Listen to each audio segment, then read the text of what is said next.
¿Qué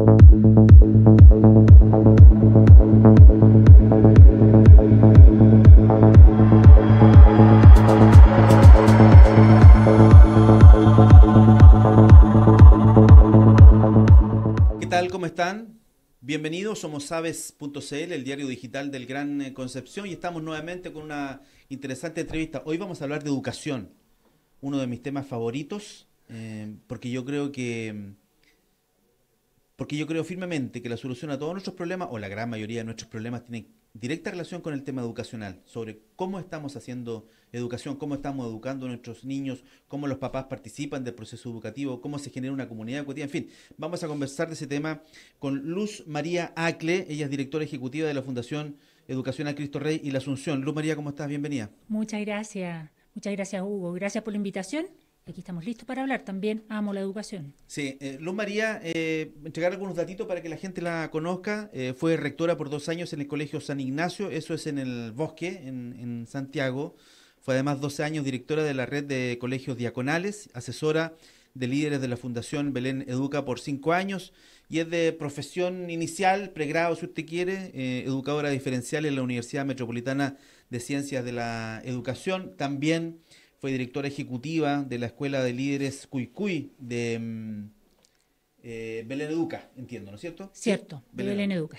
Bien, viene en representación de la Fundación Cristo Rey. Cuéntanos un poquito qué es la Fundación Cristo Rey y los establecimientos que albergan. Perfecto, la Fundación Cristo Rey y la Asunción son dos fundaciones que albergan 9 establecimientos educacionales, más de 10.500 estudiantes.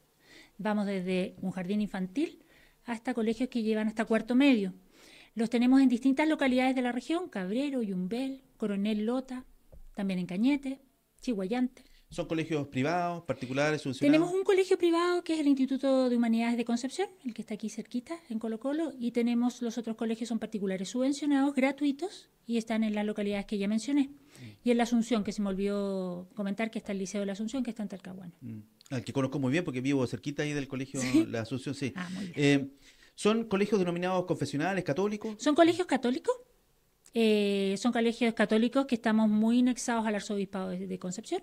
Somos parte del Arzobispado de Concepción también, pero pertenecemos a estas dos fundaciones que las dirige un directorio.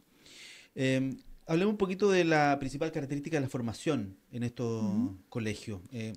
No sé si tienen pilares bases para la formación de los estudiantes. Cuéntenos un poquito sobre eso. Bueno, nuestros pilares bases a la larga son una educación de excelencia. Buscamos tener una educación de excelencia, pero no de cualquier forma, sino que integral. Yo sé que la integralidad lo dicen todos los colegios, pero esta tiene... Claro, no hay colegio al cual no le preguntemos, queremos una educación integral. Claro, obvio, todos sí, decimos lo mismo. Pero el punto de la integralidad aquí va muy nexado a ser una educación de calidad católica, donde los valores son fundamentales en esta integralidad y desarrollar al máximo las competencias de los niños con la idea, y jóvenes, con la idea que necesariamente puedan cumplir su proyecto de vida. Entonces trabajamos mucho en ese pilar. Lo que pasa es que uno la educación de excelencia lo asocia de inmediato a las mejores notas posibles. ¿Se refieren a eso o es más que eso? Es más que eso. O sea, creo que esto de la excelencia se ha ido como desvirtuando en la educación, y yo creo que se desvirtuó desde el minuto que nos pusieron en un ranking, voy a ser honesta. Sí. Pero la excelencia habla de que necesariamente el niño pueda desarrollar todas sus competencias. Y sabemos que las competencias de los estudiantes son diversas. Entonces, el establecimiento tiene que estar preparado para esa diversidad y desarrollarlo al máximo que se pueda dentro de los 14 años que los tenemos con nosotros, que no es menor. Claro. La pandemia fue un evento que nos complicó a todos y muchísimo. Sí. ¿Podemos dar por superada la pandemia y sus consecuencias? ¿Ustedes, como fundaciones, Cristo Rey y la Asunción, dieron por superado el tema de la pandemia o todavía están en un proceso como... A ver, me explico mejor. Lo que pasa es que hubo 2 años en donde los chicos, primero, no tuvieron interacciones sociales, segundo, tuvieron clases online que se puede haber hecho muy bien, pero que evidentemente no es lo mismo que esto. No es lo mismo. Entonces, no fue hace tanto tiempo. Probablemente ustedes ahora tengan estudiantes de enseñanza media que están con ese tema. Entonces, ¿ustedes dieron por superado eso? ¿Están tocando ese tema? No, o sea, yo creo que van a pasar muchos años para que superemos la pandemia. ¿Y por qué? Porque tenemos niños, en cierto modo, estudiantes, por ejemplo, el que hizo kinder y primero básico en pandemia. Claro. Es un segundo básico completamente distinto, que nunca lo hemos hecho. O los que hicieron séptimo y octavo, o primero y segundo. O sea, en todos nuestros, en cierto modo, ciclos o niveles, vamos teniendo desafíos que no habían habido nunca en la vida porque los provocó la pandemia. Y yo creo que no la vamos a dar por superada mucho tiempo. Yo creo que va a tener que salir una generación de estos niños pandémicos para nosotros poder decir, bueno, aprendimos de lo que realmente sucedió en la pandemia, de los rezagos o de las bondades también. Yo creo que hubieron de luces y sombras en la pandemia. O sea, aprendimos muchísimo con la pandemia, Sí. con todo esto de lo online, que sí, se aprendió muchísimo, las maneras de enfrentar. eh, pero yo ahí, bueno, tengo opinión formada del tema. Yo le dije que me iba a permitir opinar sobre opine el todo tema. lo que quiera. Yo creo que la pandemia fue una gran oportunidad también para avanzar en los procesos educativos que permitieran hacer una educación diferente, Sí. en términos de que en la pandemia las pruebas fueron a libro abierto. O sea, Claro. ¿cómo ibas a evitar que el chico en la casa abriera el libro y contestara la pregunta? Entonces obligó a los docentes y al proceso educativo en su conjunto a que había que evaluar ya no si sabía la fecha o qué sé yo, O el sino nombre del bueno, autor. la sensación que tengo es que pasó la pandemia y volvimos un poco a lo antiguo. ¿Qué quedó de eso? Yo te diría que no hemos podido volver a lo antiguo y no se va a volver ya. Necesariamente, ¿por qué no? Porque la pandemia, así como tuvo muchos rezagos, como el vínculo humano, yo creo que la pandemia nos vino a mostrar también que es necesario vincularnos para desarrollarnos. Necesariamente no me desarrollo viendo televisión o frente a un computador. Entonces el vínculo humano Es irreemplazable. es indispensable y cobró una importancia que a lo mejor nunca la habíamos visto porque siempre estábamos vinculados. Y lo segundo que trajo como gran rezago, en cierto modo, ahí los niños, más allá de vincularse, es cómo ser social. Cómo ser social, cómo ser un ser social. Y yo creo que ahí la educación hemos tenido que aprender a necesariamente ayudar a ese desarrollo, que antes venía por añadidura, porque éramos siempre sociales. Claro, se daba naturalmente. Exacto. Entonces hoy día, claro, si uno dice, ¿son los mismos planes y programas ministeriales? Sí, son los mismos, pero cómo los hacemos es completamente distinto, porque la pandemia nos desafía a niños distintos y a problemáticas diferentes, que van siempre por el lado social, muy fuertemente, pero también aparecen muchas deficiencias escolares que se han hecho más masivas. En ese caso, por ejemplo, algunos tipos de rezagos educativos o la dificultad para leer, o necesariamente, por ejemplo, y hay una cosa que al menos a mí me preocupa mucho, la adicción de los niños con las pantallas, que necesariamente puede ser a favor de la educación, pero también es una adicción. Entonces, ahí es un tremendo desafío. Es un tremendo desafío. ¿Cómo lograr que eso se incorpore y sirva en el proceso educativo y no sea efectivamente una molestia? Exacto. Porque, claro, puede ser que lo más fácil sea, ya los celulares, déjenlos todos a la entrada, se acabó, no hay más celulares, puede ser muy fácil, digamos. Pero indefectiblemente los chicos están con esto, entonces hay que enseñarles a utilizar esa herramienta. Exacto. Que es una herramienta pero maravillosa. Es una herramienta maravillosa, pero ¿cómo los educamos a saber que en esa herramienta tiene que haber los valores? Yo no me despersonalizo porque estoy escribiendo a través de una red. Soy la misma persona. Entonces yo en la red tengo que escribir lo que soy capaz de decir de frente. Y eso para es un desafío gigante. No sé cómo se puede hacer eso. Bueno, en eso estamos. Y yo creo que ahí yo le saco el sombrero a los docentes porque hemos ido teniendo que innovar en muchas cosas que estábamos acostumbrados de hacerla de alguna forma para que necesariamente impactara a estos niños. Y también a las familias. Tenemos las familias con la pandemia y también con la sociedad que estamos viviendo hoy día, que no está siendo fácil, se ha vuelto cada vez más individualista, más temerosa, más desconfiada. Entonces hacer comunidad tampoco es tan fácil como había años atrás. Esa era mi segunda pregunta, pues el tema de los papás o los apoderados en el proceso educativo, porque también, así como se dice, no, queremos una educación integral, también se dice, no, también queremos construir educación con los papás. Obvio. Pero tampoco es fácil, no solo porque los papás son distintos unos a otros y vienen de mundos distintos y tienen prioridades distintas y cada uno quiere cosas distintas para su hijo, sino porque en general, por el sistema, por cómo vivimos hoy, digamos, los papás están súper ocupados en sus pegas, digamos. Exacto. Entonces, ustedes como fundaciones, ¿cómo trabajan el tema de incorporar a los papás en el proceso educativo? ¿Hasta dónde incorporar a los papás en el proceso educativo? Sí. Yo creo que siempre en la educación, y yo creo que vas a compartir la opinión conmigo, es que uno va prueba y error y tiene que ir haciéndolo de esa forma. Y claro, fuertemente hemos establecido una gran línea que sabemos que los papás, ¿qué papá no se enorgullece por ver a su hijo participar en algo? O sea, entonces tenemos que traerlos, motivarlos a venir porque también nos cuesta que vayan a los colegios. nos cuesta que vayan a reuniones, nos cuesta. Entonces, ¿cómo los atraemos para que necesariamente se conozcan entre ellos y empiecen a generar una comunidad? Y ahí el año pasado o el año antepasado, mirando los rezagos sociales que teníamos en los colegios, se puso una línea muy fuerte desde el directorio que era la línea deportiva. Entonces estamos con una fuerte línea deportiva. Entonces nos encanta ver nuestros gimnasios llenos de papás mirando a sus niños jugar, ganen o no. Son felices y se conocen con el papá del lado y ya empezamos a generar algo más comunitario. Y por otro lado, claro, empezar a mostrarle al papá que el mundo ha cambiado y que él tiene que abrirse también. Ahora, nos ha pasado, y yo llevo muchos años en educación, que, claro, también la sociedad ha cambiado y los papás han cambiado. Entonces hoy día tenemos un grupo de papás que se siente cuestionado porque su hijo no hizo lo que hacen todos. Como que la diversidad fuera mala. Y al revés, la diversidad es solo valor y solo aporta. Entonces ahí también es hacer un llamado a los papás. Mira, su hijo tiene distintos talentos y a lo mejor no son los mismos que los que tiene el propio padre. Lo que tenemos que permitirles es que se desarrolle. Y para aprender hay que equivocarse. Si no, no aprendo.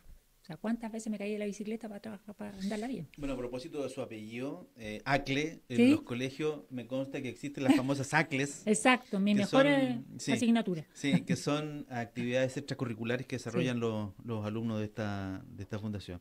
Cuéntenos un poquito sobre esta estructura matricial. Me llegó esa información y yo la verdad es que no conozco qué quiere decir esto de la estructura matricial. Cuéntenos un poquito qué significa para ustedes como fundación eso. Bueno, en la mejora continua que se ha ido estudiando, y uno puede leer muchos papers, pero a su vez lo que se ha ido haciendo a nivel mundial y también a nivel nacional, lo que se empezó a ver que las instituciones educacionales eran muy jerárquicas, partían del rector hacia abajo y tenía que necesariamente la instrucción llegar desde ahí. Era muy vertical todo. Era muy vertical. Entonces, esa verticalidad genera y quita velocidad a la mejora continua. Entonces, en instituciones escolares de países desarrollados, más desarrollados que nosotros, empezaron a instalar estas estructuras matriciales, que lo que habla es que la fortaleza tiene que estar en los liderazgos de cada una de las capas de la organización para que la mejora continua de los establecimientos se dé con mayor rapidez y además genere la competencia en el establecimiento. Entonces, la matricialidad implica que desde la oficina central tenemos trabajos directos con los rectores, trabajos directos con los directores de ciclo. Entre los establecimientos. Entre los establecimientos, porque es una red, que esa es la otra patita. Lo que se ha visto internacionalmente, que mientras los colegios estén en red y no solitos, necesariamente aumenta la mejora. ¿Y por qué aumenta la mejora? Porque tengo la posibilidad de mirar un modelo en otro lado o también de mirar el error en el otro lado. Es decir, que mira, parece que esto no resulta, voy a hacerlo distinto. Antes, como éramos un poquito feudo, los colegios quedaban como solitos, se miraban siempre a ellos mismos, eran bien endógenos. Y esto permite que se mejore en cierto modo los aprendizajes de los niños, la gestión, necesariamente todo lo socioemocional. Entonces hay una mejora continua más rápida, porque sabemos que la mejora debe venir del establecimiento. Entonces la matricialidad busca necesariamente trabajar con cada una de las capas de la organización desde una oficina central. No solo en actividad deportiva, porque también me consta que los chicos del Instituto de Humanidades aquí van a Cañete a competir Sí. y tienen eventos juntos, así que muy bien. Le quiero, antes que finalice la entrevista, preguntar sobre algunos temas que son propios de nuestro proceso educacional y que nos han complicado bastante. Y yo creo que puede que hasta la pandemia tenga algo que ver con esto en algún momento, porque cuando volvimos de la pandemia a la presencialidad hubo muchos hechos de violencia en los establecimientos educacionales generales. No hablo en particular de la fundación, hablo de los establecimientos en general, digamos.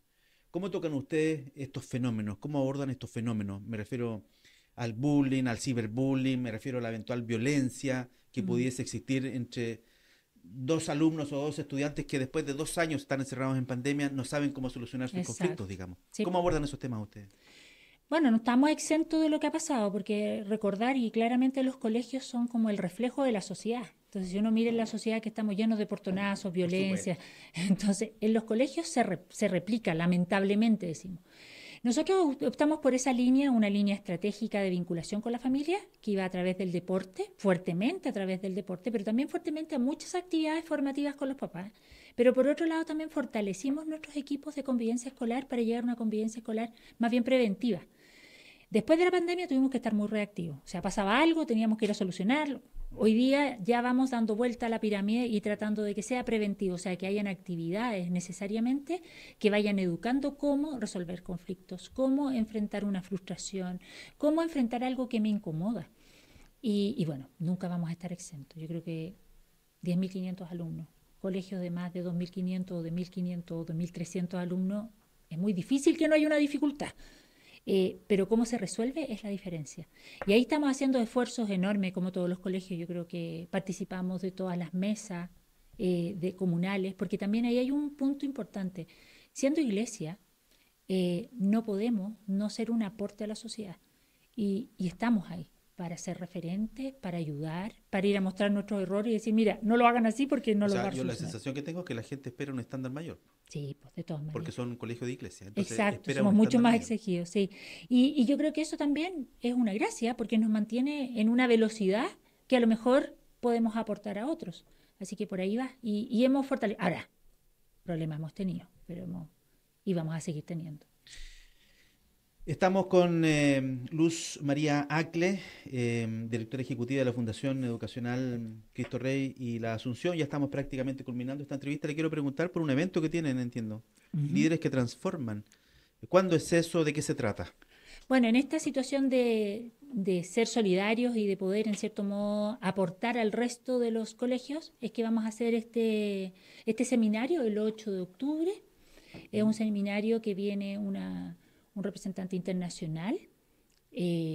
Lo que busca ese seminario es realmente reunir a líderes de los colegios con la búsqueda de poder reflexionar juntos en base a la enseñanza efectiva, en base a el uso de datos como una ruta para tomar decisiones y mostrar prácticas de excelencia o prácticas que han tenido resultados en otros colegios que les pueda abrir las posibilidades a nuevos colegios a poder salir a lo mejor de algún problema o subir sus puntajes. En cierto modo, nosotros como fundación queremos que todos los niños de Chile puedan tener una educación de excelencia valórica y ojalá es católica el que la decida, pero de excelencia y valórica en el país. Sí, lastimosamente debo decir que ese es un sueño. Sí, Y es mi opinión, digamos, porque la brecha, lamentablemente, es demasiado grande. Creo yo, la que sí. existe. Yo conozco algunos establecimientos de la fundación, pero también conozco establecimientos tremendamente vulnerables y me Ujú. doy cuenta de que esa brecha es gigante, Sí, lamentablemente. Nadie quiere que exista esa brecha, pero existe y tenemos que todos trabajar para disminuir exacto. esa Pero yo brecha. creo también, y ahí comparto la misma opinión tuya, pero creo que el que no sueña necesariamente no avanza. Mm. Y ahí también la llamada, como idiosincrasia chilena tenemos siempre la facultad y la capacidad de mirar la brecha, pero no perdamos en cierto modo la visión de futuro, hacia dónde queremos venir, porque si no nos quedamos discutiendo de la brecha y no avanzamos. Así que tenemos esa fuerza, queremos en las fundaciones tener esa fuerza de mantener en cierto modo la posibilidad de que no solo nosotros, sino que todos podamos seguir avanzando y acortando esa brecha en el país. Vuelvo a mi reflexión inicial. Yo creo que aquí, en esta conversación y en otras que hemos tenido sobre temas educacionales, está eh, el inicio de la solución a nuestros problemas. ¿Sí? ¿A qué problema? A todos los problemas que tenemos, pues, los problemas de violencia, los problemas de drogadicción, a los problemas de, en fin, tanto problema que tenemos en nuestra sociedad. Luz María, de la directora ejecutiva de la Fundación Educación Cristo Rey y la Asunción, Luz María Acre, muchas gracias por estar aquí con nosotros en sabes.cl. Gracias, muchas gracias por la invitación. Que esté muy bien, chao. Chao. Y nosotros nos encontramos más tarde con otra interesante entrevista. Que esté muy bien, nos vemos. Adiós. Chao.